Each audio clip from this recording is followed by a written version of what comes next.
Start ready. Mastanaiah ఏ ఊరి మీద? గొట్లపాలెం sir. గొట్లపాలెం. అవును సార్. పొదలకూరు దగ్గర గొట్లపాలెం. అవును సార్. అదే కదా. నేను ఒక 10 రోజుల కింద మీ ఊరికి వచ్చాను సార్. ఆర్గానిక్ ప్రోడక్ట్ ఇచ్చాను చేతికి. ఇచ్చాను సార్. ఎక్కడుండింది? నా పైరు అంతకుముందు ఒక కర్ర మీద ఉండింది. ఇది జల్లినాక 75 పిలకల దాకా కనపడుతుంది సార్. 75 పిలకలు వచ్చాయి. సార్. మామూలుగా మీ భూమికి ఎంత మాత్రం వస్తుంది?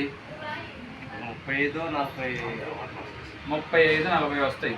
ఇప్పుడు ఇది వాడిన దానివల్ల ఎన్ని పిలకలు పడింది ఒక కర్రకి? కర్రకి వచ్చి అవి మనం కరెక్ట్గా చెప్పలేము. నేను మొత్తం లెక్కేస్తే 75 పిలకలు వచ్చాయి. అంటే పెరిగినాయి. మళ్ళీ వాడాలనిపించి మళ్ళీ వచ్చినాను సార్. మళ్ళీ వచ్చాయి. ఓకే. మీకు ఈ ఆర్గానిక్ ప్రోడక్ట్ ఎవరు పరిచయం చేసిందా? మీరే సార్. రామ్మోహన్ కదా. రామ్మోహన్ రాజు వాళ్ళ దగ్గర ఉంటే ఆయన తీసుకొచ్చాడు. ఎవరు? నన్ను. అవునా? లాభం వచ్చిందా నష్టం వచ్చిందా? నాకేమో సంతోషం. ఇది వాడిన దానివల్ల లాభం వచ్చింది. వాడిన దానివల్ల నాకు సంతోషం. లాభం వచ్చింది. ఓకే. ఇవే కాకుండా బర్రెలకి పాలు పెరిగేదానికి, ఆవులకి, మేకలకి అవి కూడా ఉన్నాయి మన సన్నజ్జిలో. నీకు తెలిసిన వాళ్ళు ఎవరున్నా కూడా చెప్పు.